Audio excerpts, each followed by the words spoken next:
Hi friends, ஒரு சில டைமில் வந்து நம்ம எடுத்த ஃபோட்டோவோட பேக்ரவுண்ட் வந்து மாற்றணும்னு நினச்சிருப்போம். அதுக்கு நம்ம ஒரு ஆர்டிஃபிஷியல் இன்டெலிஜென்ஸ் அப்ளிகேஷனை பயன்படுத்தி பார்த்திங்கன்னா ஒரே செகண்டில் நம்மளோட ஃபோட்டோவோட பேக்ரவுண்டை ரிமூவ் பண்ண முடியும். அந்த அப்ளிகேஷன் பற்றின முழு விவரங்களை பார்ப்போம். ஸோ அந்த அப்ளிகேஷனோட நேம் என்னென்னு பார்த்தீங்கன்னா ClipDrop. இதோட டவுன்லோட் லிங்க் வந்து நான் வீடியோ டிஸ்கிரிப்ஷன் கொடுத்துருக்கேன். அந்த லிங்க்கை யூஸ் பண்ணி உங்களுக்கு வேணும் அப்படியே அந்த அப்ளிகேஷன் நீங்கள் டவுன்லோட் பண்ணிக்கங்க. ஸோ இந்த அப்ளிகேஷன் ஓப்பன் பண்ணோன்னே இந்த மாதிரி தான் இன்டர்ஃபேஸ் இருக்கும். இதில் ஃபஸ்ட்டு பார்த்தீங்கன்னா இந்த இடத்துல வந்து ஒரிஜினல் அப்படின்னு கொடுத்துட்டு STHT அந்த மாதிரி வந்து ஃபோட்டோவோட ஷேப் கொடுத்துருப்பாங்க. அப்படியே கீழே வந்தீங்கன்னு பார்த்தீங்கன்னா சோஷியல் மீடியாவோட ஃபோட்டோ சைஸும் கொடுத்துருப்பாங்க. இப்போ ஃபார் எக்ஸாம்பிள் வந்து நீங்கள் ஃபேஸ்புக்கில் வந்து உங்களோட இமேஜோட பேக்ரவுண்டை நீக்கி ஒரு ஃபோட்டோ போடணும் அப்படின்னு நினச்சிங்கன்னா அதுக்கு இந்த டெம்ப்ளேட் செலக்ட் பண்ணிக்கங்க. ஸோ செலக்ட் பண்ணிட்டு இதில் இந்த இமேஜை செலக்ட் பண்ணுங்கள். செலக்ட் பண்ணிங்கன்னா இந்த இடத்துல பார்த்தீங்கன்னா ரீப்ளேஸ் இமேஜ் அப்படின்னு இருக்கும். அதை கிளிக் பண்ணிங்கன்னா உங்களோட ஃபோட்டோவை அப்லோட் பண்ண சொல்லும். இப்போ நான் என்னோடய ஃபோட்டோவை அப்லோட் பண்ணிட்டேன். அப்லோட் பண்ணி பார்த்தீங்கன்னா ரிமூவ் பேக்ரவுண்ட் அப்படின்னு கேட்கும். ஓகே அப்படின்னு நான் கிளிக் பண்ணுறேன். இப்போ பார்த்தீங்கன்னா ஒரு வித்தின் ஒரு 2 or 3 செகண்ட்ஸில் பார்த்தீங்கன்னா நம்ம ஃபோட்டோவோட பேக்ரவுண்டு ரிமூவ் ஆகி வந்துருச்சு. ஆக்சுவலாக இந்த ரியல் ஃபோட்டோவோட பேக்ரவுண்ட் பார்த்தீங்கன்னா இந்த மாதிரி தான் இருந்தது. ஆனால் நம்ம இந்த அப்ளிகேஷன் மூலிமா வந்து பேக்ரவுண்ட் ரிமூவ் பண்ணும்போது பார்த்தீங்கன்னா இந்த மாதிரி ஆயிடுச்சு. இப்போ இந்த ஃபோட்டோவோட சைஸ் இன்க்ரீஸ் பண்ணோம் அப்படின்னு வச்சிங்கன்னா கீழே இருக்கிற இந்த ஐக்கானை கிளிக் பண்ணுங்கள். கிளிக் பண்ண இந்த இடத்துல ஸ்கேல் அப்படின்னு இருக்கும். இதை நீங்கள் இன்க்ரீஸ் பண்ணிங்கன்னா அந்த ஃபோட்டோவோட சைஸ் வந்து இன்க்ரீஸ் ஆயிரும். நம்ம ஃபேஸ்புக் போஸ்ட்டுக்கு போடுற ஏற்ற சைஸ் பார்த்தீங்கன்னா இங்கே கொடுத்துருக்காங்க பார்த்தீங்களா, இதுதான் 1200 x 630 பிக்சல். இப்போ இதோட ஃபுல் சைஸ் வேணால் நீங்கள் வச்சுக்கலாம். அப்படி இல்லைனா சைஸ் வேணால் கம்மி பண்ணிக்கலாம். இந்த ஃபோட்டோ ரொட்டேட் பண்ணுற இந்த ஆப்ஷன் நீங்கள் யூஸ் பண்ணலாம்.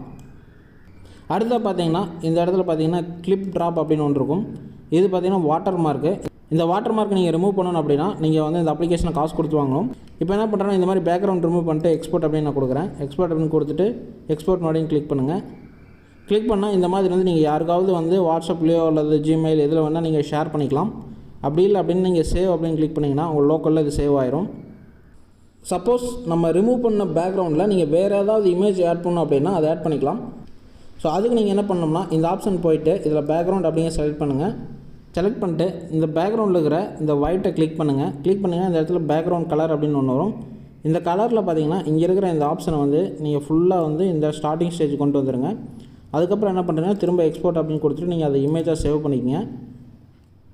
சேவ் பண்ணிட்டு இதுக்கு அடுத்து பார்த்தீங்கன்னா கெனாவா அப்படிங்கிற ஒரு அப்ளிகேஷன் இருக்குது. இந்த அப்ளிகேஷன் ஓப்பன் பண்ணுங்கள். ஓப்பன் பண்ணிட்டு இதுலேயும் பார்த்தீங்கன்னா ஃபோட்டோ எடிட் பண்ணுறதுக்கு நிறைய ஆப்ஷன்ஸ் கொடுத்துருப்பாங்க. எல்லாமே பயனுள்ள ஆப்ஷன் தான் இருக்கும். இப்போதைக்கு வந்து நம்ம சேவ் பண்ண இமேஜுக்கு எப்படி பேக்ரவுண்ட் ஆட் பண்ணுறது அப்படின்னு பார்ப்போம். ஸோ அதுக்கு பார்த்தீங்கன்னா இப்போ இந்த சோஷியல் மீடியா தான் நான் போஸ்ட் பண்ண போகிறேன். அதில் பார்த்தீங்கன்னா இப்போ ஃபேஸ்புக் போஸ்ட் தான் எனக்கு வேணும் அப்படிங்கிறனால இந்த ஃபேஸ்புக் போஸ்ட்டோட டெம்ப்ளேட் எடுத்துக்கிறேன். ஸோ டெம்ப்ளேட் எடுத்துகிட்டு இதில் இருக்கிற எல்லாத்தையும் பார்த்தீங்கன்னா க்ளீன் பண்ணிக்கிறேன். இது வந்து டிஃபால்ட்டாக இருக்கிற டெம்ப்ளேட்டு. அதுக்கப்புறம் பார்த்தீங்கன்னா இந்த ப்ளஸ் பட்டன் கிளிக் பண்ணுங்கள். கிளிக் பண்ணிவிட்டு இந்த இடத்துல பார்த்தீங்கன்னா கேலரி அல்லது வந்து அப்லோட்ஸ் ஒன்று இருக்கும். இந்த அப்லோட்ஸ் அப்படிங்கிறத கிளிக் பண்ணுங்கள். ஸோ கிளிக் பண்ணிட்டு இந்த இடத்துல அப்லோட் ஃபைல் அப்படின்னு கொடுத்துட்டு நீங்கள் 2 ஃபோட்டோ செலக்ட் பண்ணணும். ஒன்று வந்து எந்த ஃபோட்டோ பேக்ரவுண்ட் வைக்கணுமோ அது ஒன்று. இன்னொன்று பார்த்தீங்கன்னா நம்ம ClipDrop அப்ளிகேஷன்லேருந்து எக்ஸ்போர்ட் பண்ண ஒரு ஃபோட்டோவை இப்போ நான் அப்லோட் ஃபைல்ஸ் அப்படின்னு கிளிக் பண்ணுறேன். இப்போ நான் வந்து 2 இமேஜ் வந்து அப்லோட் பண்ணியிருக்கிறேன். ஸோ இப்போ வந்து ஃபஸ்ட்டு இந்த இமேஜ் செலக்ட் பண்ணுறேன். இதை தான் பார்த்தீங்கன்னா நான் பேக்ரவுண்டாக வைக்கணும்னு நினைக்கிறேன். இப்போ இதை செலக்ட் பண்ணிவிட்டு இதை வந்து அந்த இமேஜுக்கு ஏற்ற மாதிரி நான் வந்து சைஸ் இன்க்ரீஸ் பண்ணிக்கிறேன். இதுக்கப்புறம் என்ன பண்ண போகிறோன்னா திரும்ப அந்த ப்ளஸ் பட்டன் கிளிக் பண்ணிட்டு இப்போ நான் பேக்ரவுண்ட் ரிமூவ் பண்ண அந்த இமேஜை நான் இங்கே கொண்டு வரேன். இதை வந்து நமக்கு ஏற்ற மாதிரி இதோட சைஸை இன்க்ரீஸ் மற்றும் டிக்ரீஸ் பண்ணி வச்சுக்கலாம்.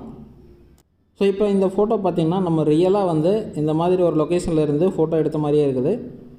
இதுக்கு முன்னாடி நம்ம அந்த ClipDrop அப்ளிகேஷன் யூஸ் பண்ணதுனால இந்த பார்த்திங்கன்னா வாட்டர் மார்க் வரும். அதை நீங்கள் இந்த மாதிரி ஹைட் பண்ணிடலாம். ஹைட் பண்ணிட்டீங்கன்னா அடுத்து நம்ம இந்த ஃபோட்டோ எக்ஸ்போர்ட் பண்ணும்போது அந்த வாட்டர் மார்க் நமக்கு வராது. அதுக்கு வந்து இந்த மாதிரி நீங்கள் ஃபோட்டோ ஃபிட் பண்ணிவிட்டு இந்த இடத்துல வந்து இருக்கிற டவுன்லோட் அப்படிங்கிற ஆப்ஷன் கிளிக் பண்ணுங்கள். இந்த மாதிரி வந்து நமக்கு சேவ் டு கேலரி அப்படின்னு வந்துடும். இப்போ அந்த கேலரி ஓப்பன் பண்ணி பார்த்தீங்கன்னா அந்த ஃபோட்டோ நமக்கு வந்து லோக்கலில் இருக்கும். 2 அப்ளிகேஷனும் பயன்படுத்தி நீங்கள் வந்து ஃபோட்டோஸை நிறையா விதமாக வந்து எடிட் பண்ணலாம்.